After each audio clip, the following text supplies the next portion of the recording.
शरद पवारांकडे मतदार वळतील असं वाटत होतं। अमरावतीमधून अत्यंत महत्त्वाची आणि मोठी बातमी, अमरावतीमध्ये महाविकास आघाडीचे उमेदवार बळवंत वानखेडे हे विजयाच्या दिशेनं आगेकूच करताना आपल्याला सध्या दिसतात। अमरावतीमध्ये खरं तर चौरंगी लढत होती। अमरावतीमध्ये नवनीत राणा विरुद्ध बळवंत वानखेडे विरुद्ध प्रहार जनशक्तीचे दिनेश तूप आणि अमरावतीची ही महत्त्वाची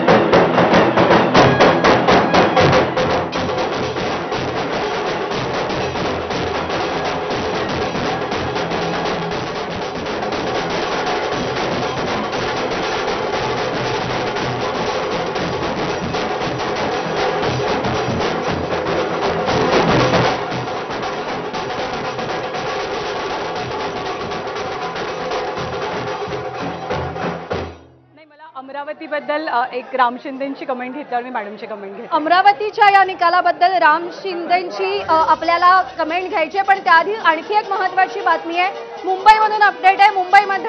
मुंबई उत्तरमध्ये वर्षा गायकवाड 793 मतांनी आघाडीवर आहेत। काहीशे मतांची आघाडीवर आपण पाहिलं तर सकाळपासून उज्ज्वल निकम आघाडीवर दिसून येत होते, पण आता 793 मतांनी वर्षा गायकवाड आघाडीवर आहेत। अमरावतीच्या या निकालाबद्दल मला एक छोटी कमेंट राम शिंदेजींची जाणून घ्यायची।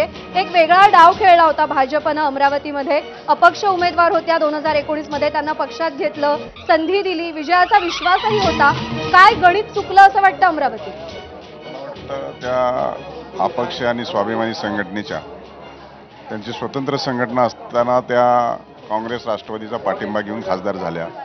तदनंतर त्या भाजपशी जुळल्या, परंतु आता भारतीय जनता पार्टीचं तिकीट दिल्याच्या नंतर जी काही त्यांचे मनोमिलन आणि आमच्या जुन्या नव्या कार्यकर्त्यांचं एकत्रितरित्या चर्चा होणं अपेक्षित होतं, तसं होऊ न शकल्यामुळं असा आजचा रिझल्ट जो आला की त्याचा विपरीत परिणाम झाला आणि उमेदवार हल्लेला आहे। शेवटी एखादी स्वतंत्र व्यक्ती उभा राहते आणि ते परत त्या पक्षामधून येते, त्यावेळेस जे काही सिंक्रोनायझेशन होणे, आनंदराव अडसूळ तिकडे असते तर जागा आली असती असं वाटतं?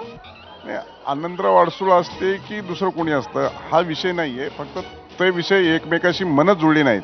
कारण आनंदराव अडसूळाच्या विरोधातच त्या निवडणूक लढून जिंकल्या, कोर्ट मॅटर मोठ्या प्रमाणात झालं आणि मग अशा सगळ्या प्राप्त परिस्थितीमध्ये त्या सर्वांशी मिळून जुळून जे काही निवडणुकीचं वातावरण चर्चा करावं तयार होणं अपेक्षित होतं ते झालं। बच्चू कडूंची नाराजी भोवली, कारण का त्यांनी इकडे नाराजी व्यक्त केली होती की आम्हाला विचारातच घेतलं नाही। विचारातच घेतलं नाही त्याच्याच अनुषंगाने बोलतोय। सरकारमध्ये असलेला बच्चू कडूंचा घटक पक्ष देखील स्वतंत्र उमेदवार उभा केला।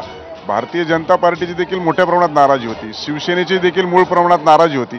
मग अशा एकंदरीत सगळ्या नाराजीचा सूर हा मतदान रूपी तो एकत्रित येऊ शकला नाही आणि त्याचा परिणाम अशा पद्धतीने झाला आणि त्यामुळं अनेक तोंड अनेक दिशेने बोलत होती आणि त्यामुळे अशा पद्धतीने छोटी अपडेट घेऊया। एक मोठी अपडेट आहे, जालन्यामधनं कल्याण काळे पुढे आहेत। जालन्यामधनं रावसाहेब दानवे हे आता पराभवाच्या छायेत असल्याची चर्चा सुरू झाली आहे, कारण